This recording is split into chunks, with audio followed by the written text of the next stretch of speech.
আপনি যদি বলেন আমার বাড়িতে তোকে খাওয়াবো, এই খাওয়ানোর পিছনে স্বার্থ থাকে,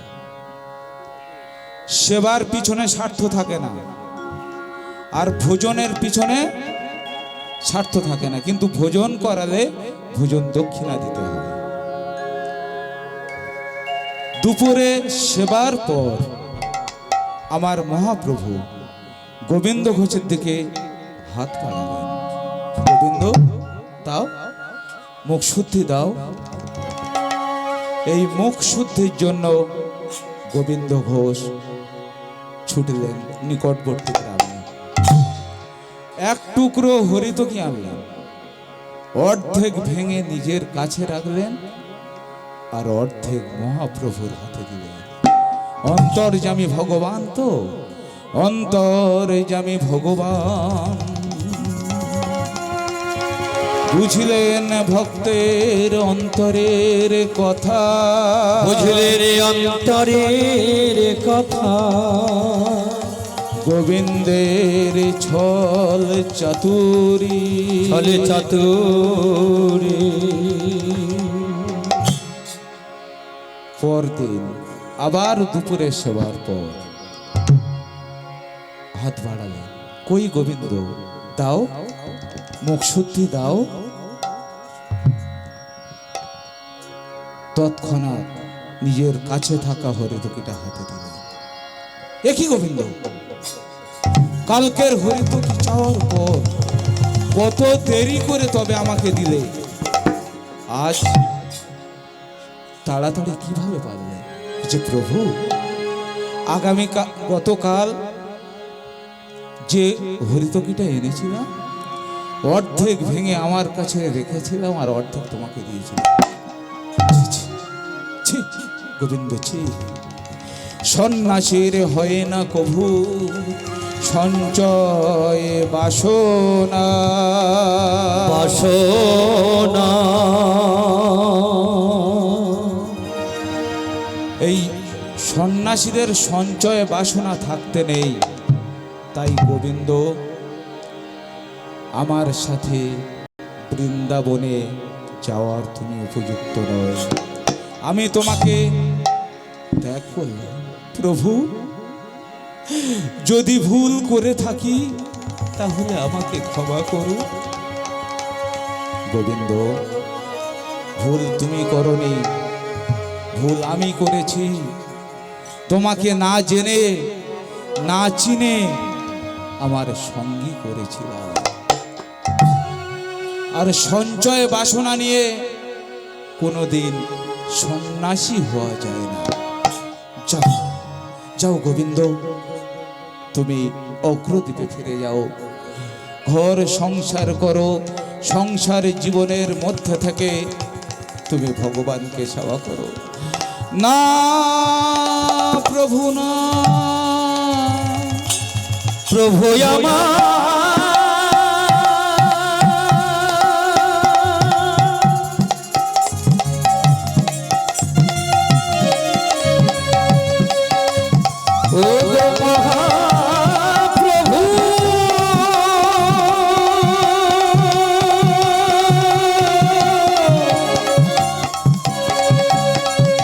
ছড়িয়া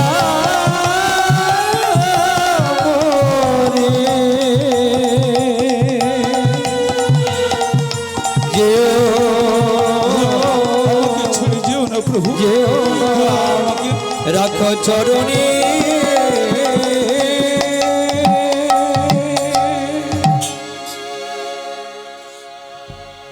প্রভু, তুমি আমাকে ত্যাগ করে যাবে? আমার চোখের জলের দাম তুমি দেবে না? আমি যদি সত্যি তোমার ভক্ত হয়ে থাকি, আমার চোখের জলের দাম দিতে অগ্রদ্বীপে আমার কাছে আসতেই হবে। প্রভু, তোমাকে আসতেই হবে। মহাপ্রভু চলে গেলেন। গোবিন্দ ঘোষ এলেন অগ্রদ্বীপে। ছোট্ট পাতার কুটির তৈরি করে শুধু মহাপ্রভুর কথা ভাবি। যাওয়ার সময় মহাপ্রভুকে বলেছিলেন, যে এক পক্ষকালের মধ্যে আমার কাছে আসতে হবে। এক পক্ষকাল হতে আর দুদিন বাকি। গোবিন্দ ঘোষ গেছে স্নান করতে, ব্রহ্ম মুহূর্তে স্নান করতে গেছে। ও বাবা, স্নান কয় প্রকার ও কি কি? আমরা তো সবাই স্নান করি। দুই প্রকারের নাকি স্নান, বলছে রাত্রিবেলা স্নান আর বেলা দুটোর পরে স্নান। স্নান হচ্ছে চার প্রকার। যে ব্রহ্ম মুহূর্তে যে স্নানটা করা হয় ওই স্নানের নাম দেব স্নান। সকাল সূর্যোদয় থেকে 10টা পর্যন্ত সূর্য স্নান, 10টা থেকে 1টা পর্যন্ত এই স্নানকে বলা হয় গঙ্গা স্নান। এই বল। আর 1টার পরে যে স্নান করা হয় তার নাম পশু স্নান। পশুরা 1টার পরে স্নান করে। দেখবেন, পুরো কিন্তু শাস্ত্রসম্মত বলছি, দেখবেন 1টার পর পুকুরে কুকুর বিড়াল পাখিরা এসে গরমের সময় দেখবেন 1টার পর। আর আমরা এখন এমন মানুষ হয়ে গেছি ওই পশু স্নানে ব্যস্ত না, তবু আমরা সকালে স্নান করি। আমাদের এই পরবর্তী জেনারেশন তারা তো 9টা 10টা ছাড়া ঘুম থেকে উঠবে না। এবার ব্রাশটা নেবে, ঘষতে ঘষতে ঘষতে 11টা বাজাবে, 12টার সময় টিফিন করবে, তো ও ভাত খাবে কটায়? 3টের সময়। তো রোগ বলবে আয়। এই যখন এইরকম স্নান করছে তখন একটা পোড়া কাঠ বাবা বারবার গোবিন্দ ঘোষের দেহেতে আঘাত করছে। গোবিন্দ ঘোষ ভাবলেন কাছাকাছি কোনো শ্মশানের কাঠ। শ্মশান শব্দের অর্থ কি বাবা? শ মানে মৃতদেহ, শান মানে বিছানা। মৃতের বিছানা হচ্ছে শ্মশান। এই শ্মশান সৃষ্টি হয়েছিল কোথা থেকে? ওটা বিস্তারিত যাব না, বিস্তারিত গেলে অনেক সময় লাগবে। আদ্যা শক্তি মহামায়ার অভিশাপে শ্মশানের যে আগুন, ওই আগুন হচ্ছে ব্রহ্মা, কাঠ বিষ্ণু, আর দেবাদিদেব মহাদেবের দক্ষিণ অরু থেকে শ্মশানের সৃষ্টি হয়েছিল। যে কলসিটা ওটা যোগমায়া, কলসির মুখের যে সরা শিব, যোগমায়ার উপর শিব আছে। নিতাই গৌর সীতানাথ প্রেমানন্দে হরি বল, হরি বল, হরি বল। যখন ওই পোড়া কাঠটা বারবার মহাপ্রভু গায়ে লাগছে, তখন মহাপ্রভু দৈববাণী করলেন, গোবিন্দ গোবিন্দ। কে কে গোবিন্দ গোবিন্দ বলে ডাকে? কে তুমি? আমি তোমার সেই মহাপ্রভু। প্রভু, ওটা পোড়া কাঠ নয় গোবিন্দ, ওটা কালিয়া পাথর। তুমি ওই পাথরটা নিয়ে তোমার গৃহে ফিরে যাও। আগামী কাল সকালে আমি তোমার গৃহে পৌঁছে যাব। পরদিন সকাল হতে হতে আমার গোবিন্দ ঘোষ কি করলেন? মহাপ্রভুর আরাধনায় বসলেন। কেমন ভাবে আরাধনা করছেন? জয় সচি নন্দন মুনি মনো রঞ্জন প্রাণগোরা ভুবন মোহ। জয় সচি নন্দন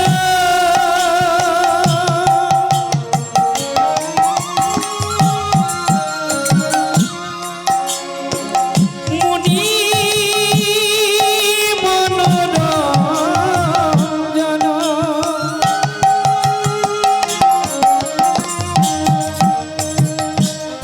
প্রাণগোরা ভুবন মোহ।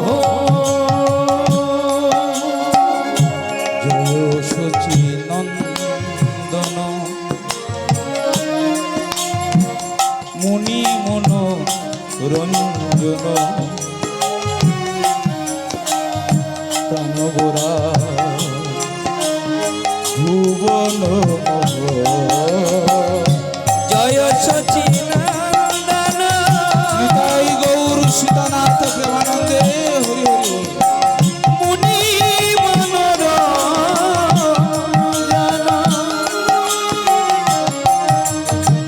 প্রাণগোরা ভুবন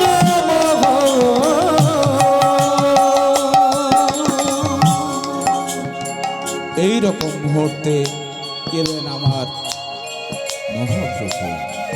মহাপ্রভু এসে বললেন, গোবিন্দ তুমি সেই পাথর আনো। গোবিন্দ পাথর আনলেন। সেই রকম মুহূর্তে একজন ভাস্কর এলেন। ভাস্কর যিনি পাথরের মূর্তি তৈরি করেন, সেই ভাস্কর ওই পাথর দিয়ে তৈরি করলেন গোপীনাথের মূর্তি। আমার মহাপ্রভু বললেন, গোবিন্দ এই গোপীনাথের মধ্যে বিরাজ করব আমি। তাই আজ থেকে তুমি এই গোপীনাথের সেবা করবে আর সংসার ধর্ম পালন করবে, তুমি বিবাহ করবে। আমার মহাপ্রভু চলে গেলেন বৃন্দাবন। দিন যায়, বছর পার হয়,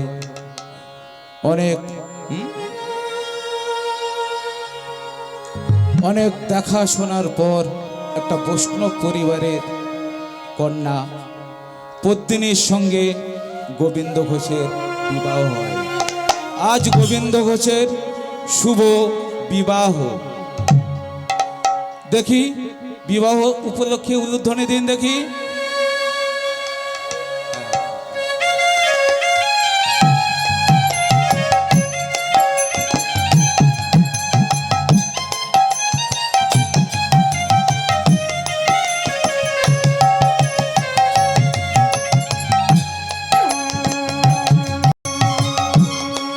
গোবিন্দ ঘোষের বিবাহ। সবাই তো বিবাহিত আর বিবাহিত সবাই তো।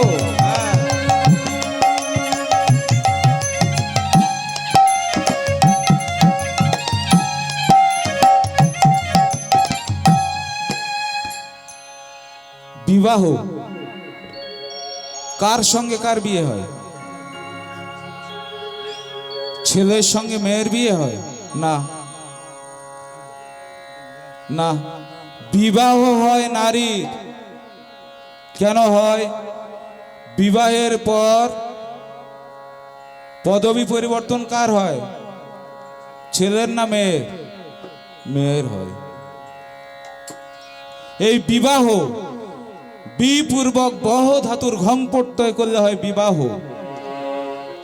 বিশেষভাবে বহন করে আনা। একজন নারী যখন তার বিবাহ হচ্ছে, বাপের বাড়ি থেকে কি বহন করে আনে?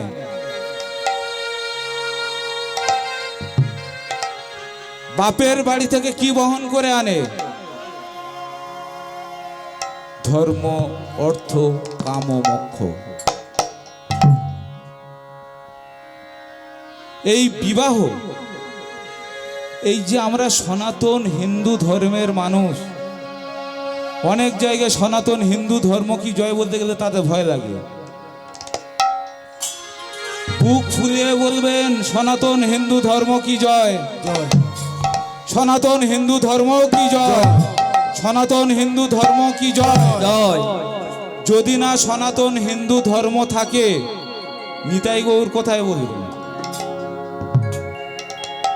বুঝুন, যদি আমার ধর্ম থাকে, নিতাই গৌর, রাধারানী অনেক কিছু বলতে পারবো। এই যে বিবাহ, সিঁদুর দান, মায়েরা সিঁদুর পড়তে জানেন তো?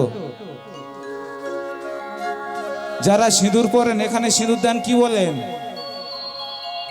অং কৃষ্ণায় নম স্মৃতিতে, অং কেশবায় নম, কণ্ঠে গোবিন্দায় নম। এখন অনেক মহিলারা কণ্ঠে সিঁদুর দিচ্ছে, দেখবেন, গোবিন্দায় নম। নোয়াতে মধুসূদনায় নম, শাড়িতে মাধবায় নম। এই যে বিবাহ প্রথা মা, বর্তমানে বিবাহতে বিবাহ নেই। এখন ওই নাচ শ্রাদ্ধ বাড়ি থেকে আরম্ভ করে ঠাকুর বিসর্জন থেকে আরম্ভ করে বিবাহ বাসর সব জায়গায় কীর্তন বাসর থেকে শুধু নাচ। যদি নাচ শিখে এসে কীর্তনে নাচ করে কোনো দুঃখ নেই বাবা। গৌর নাচবে এই, নিতাই নাচবে এই, রাধা নাচবে এই, এগুলো নাচ? এ তো হাম হাম গুড়ি গুড়ি। এই জমালয় জীবন্ত মানুষের ভানু বন্দ্যোপাধ্যায়ের মতো। বললে এ নাচের নাম কি? বলে হাম হাম গুড়ি গুড়ি। এই বিবাহে সবচেয়ে করুণ পরিণতি কোথায় জানেন বাবা? যখন কনকাঞ্জলি পর্ব হয়, প্রত্যেকের তো মায়েরা বিদায় দিয়েছে, তাই না? অনেকের কন্যার বিবাহ হয়েছে। যখন কন্যা সেজে মা যখন আঁচল পেতে দাঁড়িয়ে থাকে, মায়ের নাড়ি ছাড়া ধন্ত, আর তখন কন্যা বাপের বাড়ির যে সুখ সমৃদ্ধি সেগুলো বিসর্জন দিয়ে কোথায় যায়? শ্বশুর বাড়ির উদ্দেশ্যে যায়। আর কন্যা কি বলে কনকাঞ্জলি দেয় জানো না? এইটা নারী জীবনের সবচেয়ে যন্ত্রণাদায়ক। বলে ওগো মা, ওগো বাবা, তোমরা শিশুকাল থেকে যে অন্য জল আমাকে খাইয়েছ, পরিয়েছ, যে ভালোবাসা দিয়েছ, এই সিকি পয়সা ধান দুর্বা দিয়ে তোমাদের সেই ঋণ আমি শোধ করে গেলাম মাগো। মা তখন বুকে ধরে কাঁদে। শুধু মায়েরা কাঁদে না বাবা, বাবারাও নীরবে চোখের জল ফেলে। ওই কন্যা যে ওই পিতার স্বপ্নের রানী, ওই মহারানীকে ছেড়ে তার বাবা গোপনে ডুকরে ডুকরে কাঁদে। আর যখন হাতে হাতে সঁপে দেয় না তখন কি বলে? বাবা, আমার এই পিতাকে তুমি দেখো, আজ থেকে এর ভরণ পোষণের দায় দায়িত্ব সব তোমার। হৃদয়ে ফেটে যায় মা। আজ গোবিন্দ ঘোষ বিবাহ করে পত্নীকে নিজের গৃহে আনলেন। এইভাবে কেটে যায় কয়েক বছর। প্রকৃতির নিয়মে পদ্মিনী মা আমার গর্ভবতী হলেন। এবার পদ্মিনী আর গোবিন্দ ঘোষ পাশাপাশি বসে সুখ দুঃখের কথা কইছে। গোবিন্দ ঘোষ পদ্মিনীকে জড়িয়ে ধরে বলছে, পদ্মিনী, এ জীবনে যত ব্যথা পেয়েছি,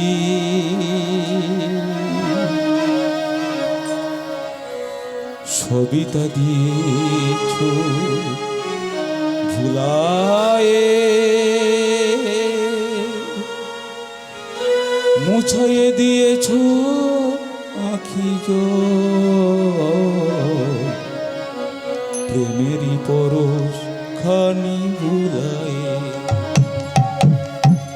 এ জীবনে যত ব্যথা পেয়েছি,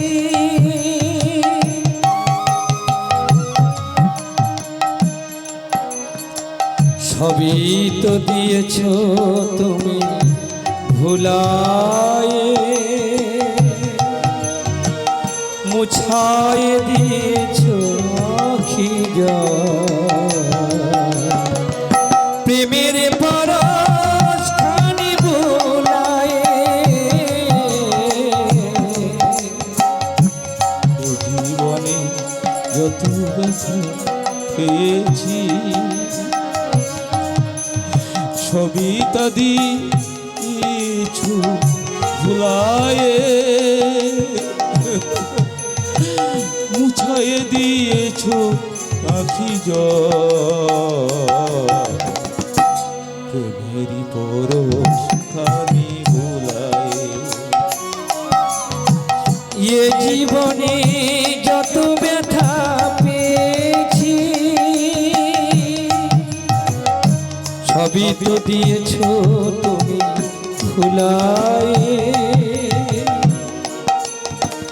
মুছায়ে দিয়েছো আখি জল প্রেমের পরশ খানি ভুলায়ে, প্রেমের পরশ খানি ভুলায়ে, প্রেমের পরশ খানি ভুলায়ে। প্রকৃতির নিয়ম অলঙ্ঘনীয়। প্রকৃতির নিয়মে 280 দিন পর পদ্মিনী মা আমার একটা ফুটফুটে সন্তান জন্ম দিলেন।